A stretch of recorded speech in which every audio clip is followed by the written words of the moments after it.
Hello everyone, myself Bhuvaneshwari VS. I am currently pursuing my civil engineering in SVC Bengaluru.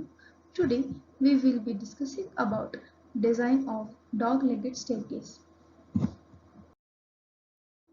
Introduction to dog-legged staircase.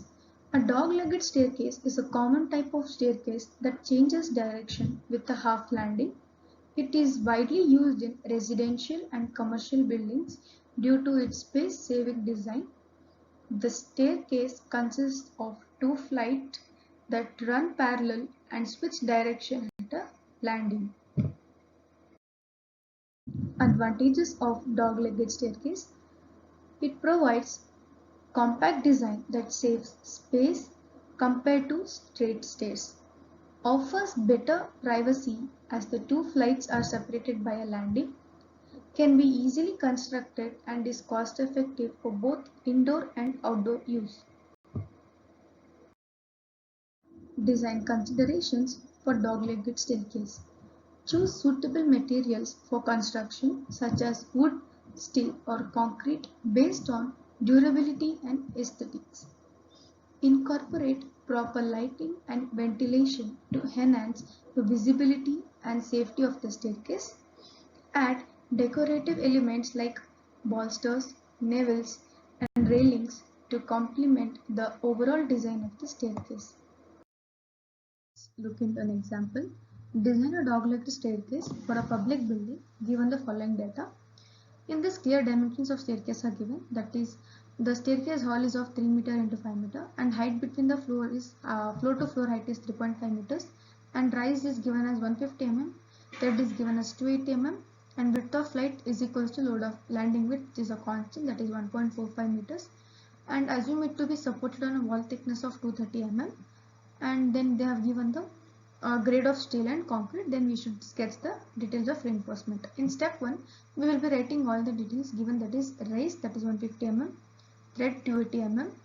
For public building the live load will be always constant, that is 4 kN per meter square, and floor to floor height is given as 3.5 meters, that is 3500 mm.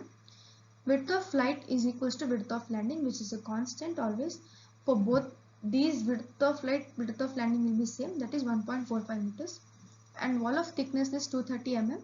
In terms of meter it will be in 0.23 meters, and characteristic strength of concrete is 20 Newton per mm square and characteristic strength of steel is 450 Newton per mm square.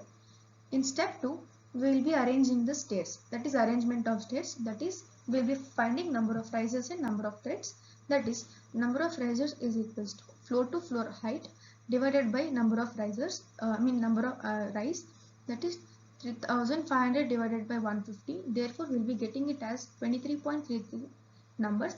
Since it should be in a whole number, we will be considering it as 24.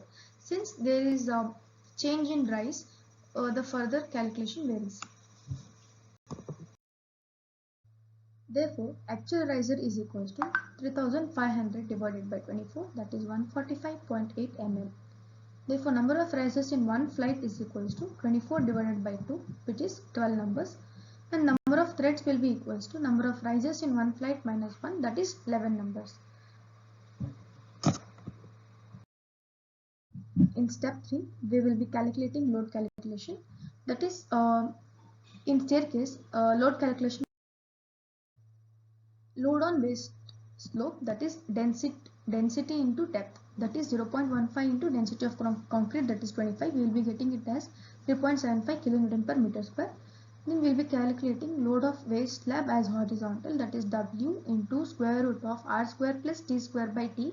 By substituting the values of W as 3.75 kilonewton per meter square and R as 145.8 mm, then in terms of meter it will be 0.1458 meters, and thread 280 mm, in terms of meter it will be 0.28. Substituting these values we will get load of waste slab as horizontal as 4.22 kilonewton per meter square.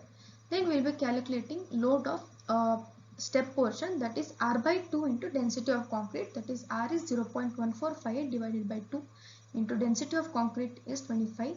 Then we will be getting it as 1.8225 kilonewton per meter square. Then floor finish will be, we will be assuming it as 1 kilonewton per meter square and live load as 4 kilonewton per meter square. then total load will be equals to 11.0425 kilonewton per meter square, and ultimate load will be is equals to 16.563 kilonewton per meter square. In step 4, we will be calculating moment, that is we will consider for portion CD, that is we will be calculating moment about point D. First we will be calculating sum of vertical forces, that is RC and RD will be determining, and after that we will be considering moment at point D and we will be finding the value of RC and RD. Once RD and RC value we will be determining, we will be calculating maximum bending moment. We know that bending moment will be maximum when shear force will be equals to 0. Therefore, we will be considering shear force at section XX. Then we will be determining the shear force and we will be getting X as 2.656 from point C. Then we will be calculating maximum bending moment, that is about section XX. Then we will be getting M as 54.23 kilonewton meter. Then we have to check for depth, that is mu lim is equal to 0.138 FCK BD square. This is for Fe415 steel. Then substituting value of mu lim as 54.23 into 10 to the power 6 and FCK as 20 and B as 1000, we will be getting depth as 140.17 mm. Therefore, D is equals to 145 mm and overall depth is equals to D plus D dash, that is 145 plus clear cover as 25 mm. Therefore, we will be getting overall depth as 170 mm. Therefore, we have to revise the depth, that is overall depth is 170 mm and effective depth as 145 mm. In step 5, we will be calculating area of steel, that is mu is equal to 0.87 Fi AST D 1 minus Fi into AST divided by FCK BD. Substituting the values of mu as 54.23 into 10 to the power 6 and Fi as 415 and effective depth as 145 mm and breadth as 1000 mm, we will be getting AST as 1264.78 millimeter square. In step 6, we will be calculating the main reinforcement using 10 mm dia bars and we should find the spacing. Then S is equal to small AST by capital AST into 1000. Since we are using 10 mm dia bars, small AST is equals to pi 10 square by 4, which is equals to 78.539 millimeter square, and we have got area of steel as 1264.78. By dividing this we will be getting spacing as 62 mm, which is less than 300 mm. Therefore, we will be providing 10 mm dia bars at 60 mm center to center as main reinforcement. In step 7, we will be determining the distribution steel. For that, we will be considering minimum AST, that is 0.12% of gross area. Here gross area is breadth into overall depth, that is 1000 into 170 into 0.12%. Then we will be getting minimum AST as 204 millimeter square.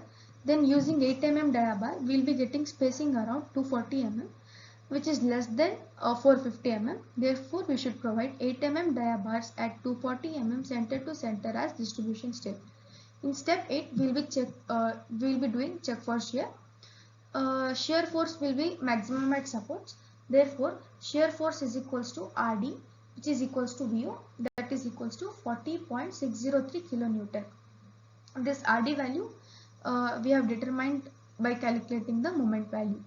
Then we will get 2V value as 0.28 Newton per mm square. Then we will be determining the percentage of steel, that is 100 AST by BD. By substituting AST value as 1264.78 and B as 1000 and D as 145, we will be getting percentage of steel as 0.87. And by using IS 456-2000 code book, we will be getting TOC value as 0.588 Newton per mm square. Therefore, TOC is greater than TOV. Therefore, hence it is safe for shear. Then we have to sketch the reinforcement details. Thank you.